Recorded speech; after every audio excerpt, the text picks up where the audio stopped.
The theme of this session was labour and skill requirements for the decarbonisation and digitalisation of transport. And my contribution related to freight transport and logistics, simply asking what the implications are for human resources, if you like, of the efforts to currently decarbonise freight transport and logistics. You mentioned the flood of Chinese electric vehicles that we're now expecting to come into Europe. I don't think the same would apply to trucks. Europe has a very strong truck manufacturing sector, which is currently making this transition from diesel vehicles to electric vehicles predominantly, I think very effectively. So I'm very hopeful that the European truck manufacturing industry will retain its very strong global position. Though the figure one often sees is you require only 1/6 of the labour to make an electric truck that you require to make a diesel truck. So there'll be the labour input, if you like, into truck manufacturing is going to reduce quite dramatically in the future. Well, I've been an academic researcher in freight and logistics now for 44 years, a whole lifetime.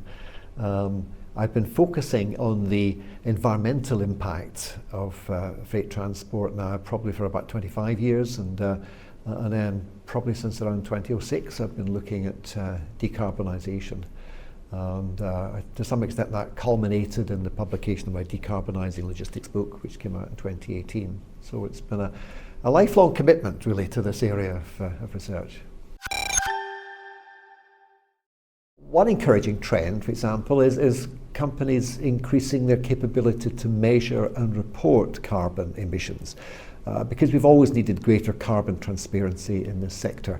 And over the past 15 years that I've been researching this area, we've seen a lot of progress being made.